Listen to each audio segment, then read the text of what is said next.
उत्तराखंड में fire season चल रहा है। कितनी दुर्भाग्य की बात है कि हम इसको सीजन बोल रहे हैं। दरअसल 15 फरवरी से और 15 जून तक ये वो समय है जहां उत्तराखंड में अलग अलग स्थानों पर, अलग अलग प्लेस पर आग की घटनाएं देखने को मिलती है। आज उत्तराखंड के जंगल धधक रहे हैं। इन जंगलों में वनस्पति, हमारी वेजिटेशन, हमारे जीव जंतु, हमारा इन्वायरमेंट, पर्यावरण को इतना नुकसान पहुंचा है जिसकी आप अभी तक कल्पना नहीं कर सकते हैं। एक रिपोर्ट के अकॉर्डिंग 1045 घटनाएं अभी तक हो चुकी हैं, 1045 घटनाएं। और वहीं इन घटनाओं में लगभग 1437 हेक्टेयर ज़मीन पर हम लोग नुकसान झेल चुके हैं। कितनी बड़ी संपदा हमारी जल करके राख हो चुकी है, कितनी जान और माल की हानि हमारी हो चुकी है। इन घटनाओं को अगर गौर से देखा जाए तो ये वो दौर है जब उत्तराखंड के अंदर, क्या इस उत्तरी भारत के अंदर तापमान में धीरे धीरे बढ़ोतरी होती चली जाती है, टेम्परेचर धीरे धीरे बढ़ता चला जाता है। उसका कारण ये होता है क्योंकि जो सन है, सूर्य है, वो नदन हेमिस्फेयर या फिर उत्तरी गोलार्ध की तरफ चलना प्रारंभ करता है, जिसकी वजह से नॉर्थ हेमिस्फेयर में, नदन हेमिस्फेयर में तापमान बढ़ता है और हवा के अंदर जो नमी होती है, नमी की मात्रा होती है, वो धीरे धीरे कम होती चली जाती है। तो एक तरीके से नमी हवा में नहीं है, कम है और तापमान बढ़ रहा है। तो इस रीजन में एक तरीके से सूखापन, ड्राइनेस देखने को मिलता है। और वहीं स्थानीय स्तर पर, रीजनल लेवल पर हमारे यहाँ पर लू चलती है, जिसका स्वभाव ही गर्म होता है, जो ज़मीन के साथ रगड़ खा करके चलती है, घर्षण जो है जनित करती है, जिसकी वजह से टेम्परेचर और ज़्यादा बढ़ जाता है। तो कई सारे फैक्टर ऐसे हैं जो इस टाइम ड्यूरेशन को एक हमारे यहाँ पर फायर सीजन में कन्वर्ट होते हुए या फिर कन्वर्ट करवाते हुए प्रतीत होते हैं। इन चीज़ों पर, इन जगह पर हमारे यहाँ पर सबसे ज़्यादा जो आग लगने की घटनाएं हैं वो हमारे यहाँ पर पिथौरागढ़, नैनीताल, अल्मोड़ा, चमोली जैसी जगह पर, पौड़ी, इन क्षेत्रों में सबसे ज़्यादा घटनाएं हम लोगों को देखने को मिलती है। क्वेश्चन ये उठता है कि आग लगती कैसे है? तो आग लगने के दो ही कारण हैं, एक मैनमेड या फिर मानव जनित और एक है प्राकृतिक या फिर नेचुरल। और अगर आप इन दोनों को बारीकी से स्टडी करें तो 95% केस में इंसान आग लगाता है। 5% ही ऐसे केस होते हैं जहां बाय नेचर होती हैं, और 5% में भी पत्थर ऊपर से आया नीचे और वो पत्थर से पत्थर टकराए तो चिंगारी उठी और उस चिंगारी से आग लग गई। एक कारण प्राकृतिक कारण है, इसमें हम कुछ नहीं कर सकते हैं। या फिर हम एक तरीके से देख सकते हैं कि भाई आसमान से बिजली गिरी, वहां पर आग लग गई। और आजकल तो प्राकृतिक कारणों में एक कारण को ये भी जोड़ दिया जाता है कि हाई टेंशन तार जा रहा है और उस हाई टेंशन तार से पत्ते टकराए, चिंगारियां उगड़ी और वहां से पत्तों ने जलना शुरू कर दिया। ये भी आजकल प्राकृतिक कारणों में हम लोग काउंट कर लेते हैं, बट उसकी लोपिंग साथ साथ में हमारी होती चली जाती है। हमारी गवर्नमेंट इसके ऊपर अच्छे से ध्यान देती है। लोपिंग कहने का मतलब ये होता है कि जो हाई टेंशन तार या तारों के आसपास जो पत्ते, टहनियाँ होती हैं, उनको काटना एक लोपिंग की प्रक्रिया होती है जो वन विभाग समय अनुसार करता रहता है। लेकिन जो 95% केस है, उस 95% केस में इंसान आग लगाता है। अब उस आग लगाने के पीछे कई सारे कारण छुपे हुए हैं। जैसे हम लोग अपने इन रीजनों में देखते हैं तो हमारे यहाँ पर 1800 मीटर की हाइट तक चीड़ के पेड़ देखने को मिलते हैं, पाइन जिसको हम बोल लेते हैं, प्लस बांज के पेड़। ये जो चीड़ के पेड़ होते हैं, वैसे हमारी गवर्नमेंट ने 1994 के बाद से एक भी पेड़ नहीं लगाया है। तो फिर इतना कैसे हो गया है कि आज 2015 के आंकड़े के अकॉर्डिंग भारत, उत्तराखंड के कुल जितने भी जंगल है, उस जंगल का 16% अकेले चीड़ का पेड़ है। ऐसे कैसे हो गया? क्योंकि ये वनस्पति, ये जो पेड़ है, ये अपने आप को खुद ही विस्तार करता है। इसके जो पत्ते होते हैं, इसके जो टहनियाँ होती हैं, इसके जो बीज होते हैं, पक्षी जो है एक जगह से दूसरी जगह उखेड़ते चले जाते हैं और ये कहीं पर भी हो जाता है। तो इसके जो पत्ते होते हैं, इसकी जो टहनियाँ होती हैं, उन टहनियों को हम रीजनल भाषा में पिरुल बोलते हैं। तो जो पिरुल वो पत्ते जब ज़मीन पर आकर के गिरते हैं तो ज़मीन पर वो घास उगने नहीं देते हैं। तो घास उगने नहीं देते हैं तो स्थानीय जो लोग होते हैं उनको महुआ भी उगाना है, उनको अपने पशुओं के लिए जो है घास भी उगवाना है, तो वो उसको हटाने के साथ साथ उसको जला देते हैं। और जब उसको जला देते हैं तो वो आग के लिए होता है बहुत एक तरीके से ज्वलनशील पदार्थ है, उसमें आग बहुत तेजी के साथ पकड़ी जाती है।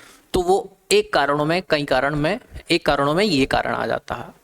उसके साथ साथ इस पिरुल नाम के पत्तों के ऊपर चलना बड़ा मुश्किल है, और जंगलों में तो सीधा रास्ता, फ्लैट रास्ता नहीं होता है, पहाड़ों में फ्लैट रास्ता नहीं होता है, ऊबड़ खाबड़ होता है, और वहाँ अगर आपको फिसलन मिले तो आप गिर जाओगे।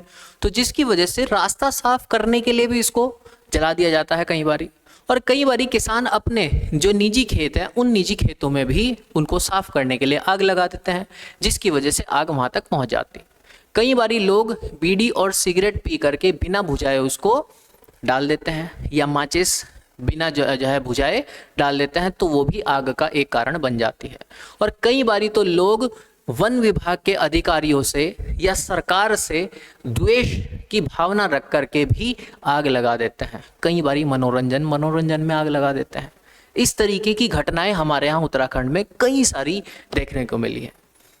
ये तो रही आग की घटनाएं। इन घटनाओं में मैंने आपको एक पेड़ पे ज़्यादा ध्यान फोकस किया है, चीड़ का पेड़ या फिर पाइन का।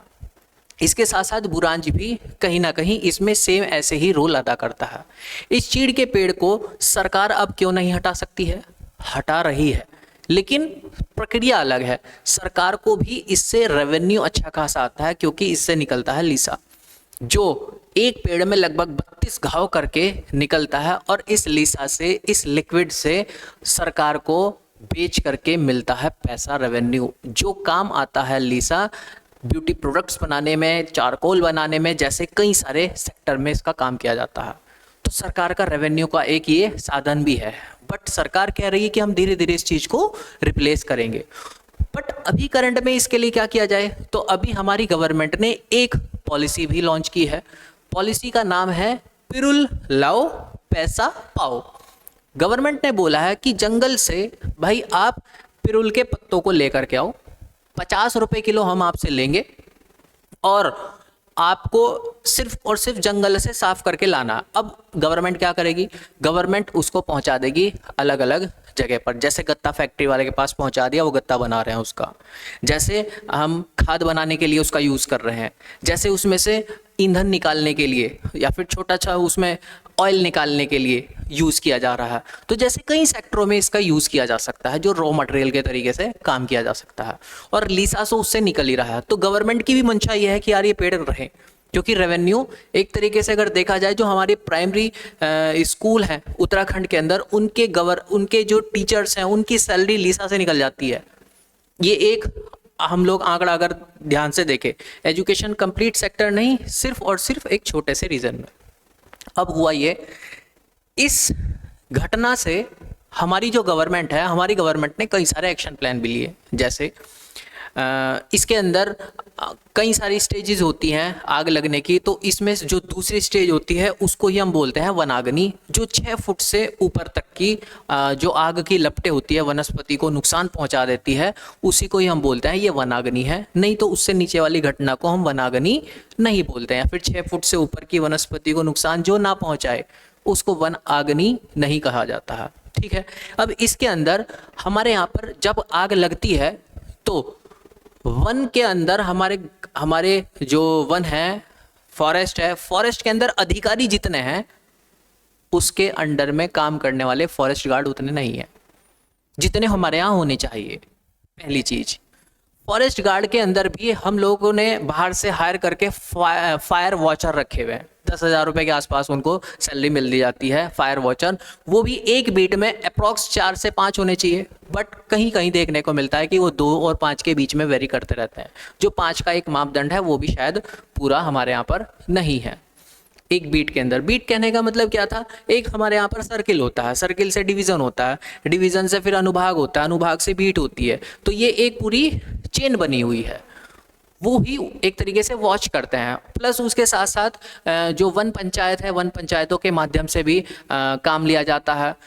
ग्रामीण जो होते हैं, वहाँ के आसपास के स्थानीय जो निवासी होते हैं, उनके माध्यम से भी यहाँ पर आग को बुझाने के लिए काम लिया जाता है। लेकिन आग बुझाएं कैसे? आग बुझाने के उपकरण नहीं है भाई, सिर्फ पेड़ का एक टहना तोड़ा और उससे आग बुझा रहे हैं हम लोग। अगर गवर्नमेंट को ऐसा लगता है कि ये आग अब पॉश इलाके की तरफ बढ़ रही है तो हेलीकॉप्टर का इस्तेमाल किया जाएगा, उससे पहले नहीं। उसके भी हम लोग को एक तरीके से जतन ढूंढने पड़ेंगे। आग बुझाने के लिए कई बारी हम लोगों को फायर लाइन खींचनी पड़ती है। फायर लाइन कहने का मतलब ये होता है कि आग लगती आ रही है और बीच में से हमने पत्ते हटा करके एक लाइन खींच दी ताकि ये आग अगले पत्तों तक ना पहुंच जाए, या यहाँ से पत्ते हटा दिए, उसको फायर लाइन बोलते हैं। तो ये कई सारी हम लोग, जब हमारे यहाँ पर रेनी सीजन आता है तो हम लोग इस फायर लाइन के ऊपर काम करते हैं। लेकिन इसके साथ साथ हम लोग को फायर लाइन के साथ फायर गड्ढे भी बनाने चाहिए। अब फायर गड्ढे क्या चीज़ है? फायर गड्ढे का मतलब यह है, मानसून आएगा, उन गड्ढों में पानी भर जाएगा, उससे उस रीजन में पानी की अवेलेबिलिटी ठीक ठाक रहेगी, और आग की जब घटनाएं ऐसी होंगी तो उन गड्ढों से पत्तों को हटाना भी आसान हो जाएगा। आग लगने के दौरान ऐसी स्टेजेस नहीं देखने को मिले। ये कुछ ऐसी चीज़ें होती हैं। गवर्नमेंट को हमारे यहाँ हेली बकेट का भी यूज़ अच्छा खासा करना चाहिए। वैसे अब गवर्नमेंट करती है, बट इसके लिए भी एक अच्छी योजना बनानी चाहिए, क्योंकि हर एक जंगल में स्थिति ऐसी नहीं होती है कि वहाँ पर पानी अवेलेबिलिटी हो। वहाँ आग बुझाना पहाड़ पर चढ़ करके संभव नहीं होता है, तो हमको ऐसी तकनीक का भी सहारा लेना पड़ेगा। अब क्वेश्चन उठता है कि हम लोगों को पता कैसे चलता है आग चल रही है? हम लोगों को सैटेलाइट के माध्यम से सुबह 7 बजे और फिर शाम को 4 बजे 2 बार रिपोर्टिंग मिलती है देहरादून, और वहाँ से फिर हमारे यहाँ पूरे अलग अलग डिवीज़न में, सर्किल में इसको इन्फॉर्मेशन को पहुँचा दिया जाता है, जिस भी डिवीज़न में या सर्किल में वो आग लगी होती है। आमतौर पर ये फायर वॉचर भी हम लोग को इसकी घटनाओं की जानकारी दे देते हैं। ठीक है, तो ये हमें अभी हम लोग के जो उत्तराखंड है, अपनी इस उत्तराखंड के अंदर इस तरीके से आग का प्रकोप देखने को मिल रहा है। अब बस हम भगवान से दुआ ये कर रहे हैं कि बस बारिश आ जाए। बारिश आएगी तो आग बुझेगी, लेकिन ये परमानेंट सॉल्यूशन नहीं है। इसके कहीं ना कहीं हम लोग को परमानेंट सॉल्यूशन की तरफ काम करना पड़ेगा। जैसे हम आम तौर पर बोल देते हैं कि चीड़ के पत्ते और बांज के जो पत्ते हैं उन पर, तो उसके लिए हम लोग को ऑप्शनल ढूंढने पड़ेंगे। अगर आप चीड़ के पेड़ को देखें तो पानी को संजोए रखने की उसमें इतनी कैपेसिटी नहीं होती है। बांज देखें तो बांज पानी को संजो करके रखता है। तो इनके कुछ ना कुछ हम लोगों को रिप्लेसमेंट देखने पड़ेंगे। तो अपने उत्तराखंड में ये अभी हाल था।